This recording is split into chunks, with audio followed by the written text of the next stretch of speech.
শুভ সকাল বন্ধুরা। আজ 19শে জানুয়ারি 2026, শুভ সোমবার। আমার প্রভাতী চর্চার পরিবারের সবাইকে জানাই আন্তরিক অভিনন্দন। আজ যাদের জন্মদিন তাদের জন্য রইল অনেক ভালোবাসা। আমরা এই শীতকালটা খুব মজা করেই কাটালাম। আর তো কটা দিন শীত, তারপরেই তো আবার সেই গরম পড়বে। সেই জন্য শীতটা যে কটা দিন আছে আমরা লুটে পুটে নেব। একটা কথা খুব মনে পড়ছে, সকাল থেকে উঠেই এই কথাটা মনে পড়াটা অবশ্য ঠিক নয়, তবুও বলছি। বৃদ্ধাশ্রম যে ব্যাপারটা, এই যে বৃদ্ধদের ওখানে পাঠিয়ে দেওয়া হয়, বৃদ্ধ বৃদ্ধাদের, এটা তো একদম ঠিক না।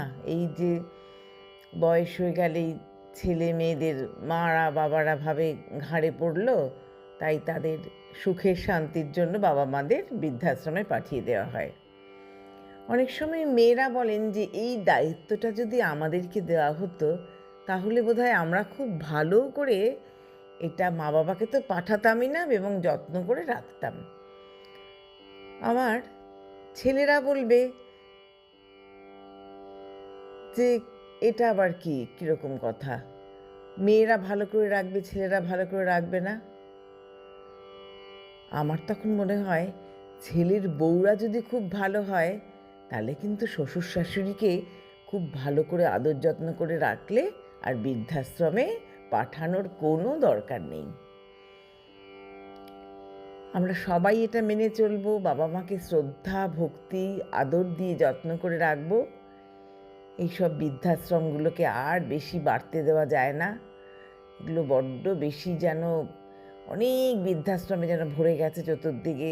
বলছে এই বৃদ্ধাশ্রমটা খুব ভালো, এইসব মাথার থেকে সব বার করে দিয়ে আমরা বাবা মার সঙ্গেই সবাই মিলে ভালো করে থাকব। বাবা মাকেও প্রণাম জানাই, প্রভাতী চর্চার পরিবারের সবাইকে ভালোবাসা জানিয়ে শুরু করব।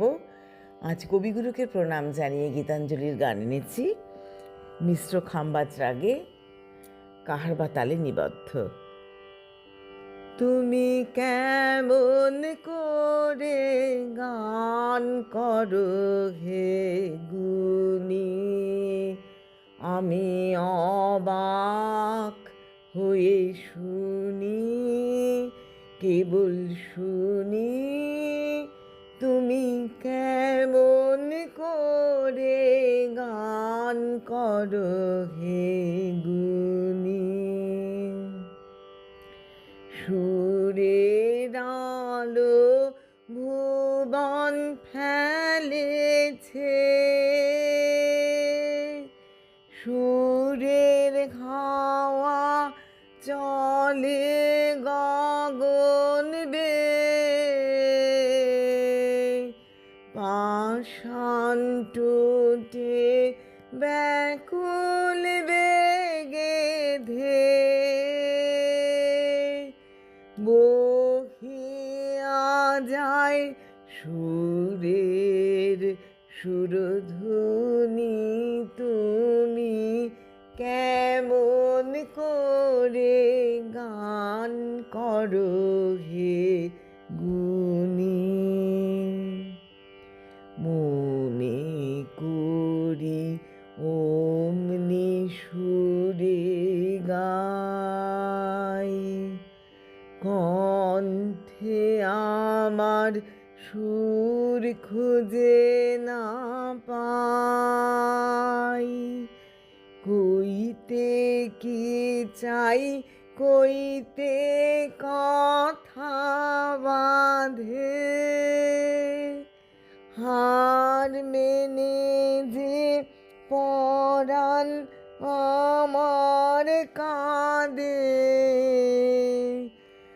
আমায় তুমি ফেলেছ কোন ফাঁদে, চৌদিকে মোর সুরের জাল বুনি।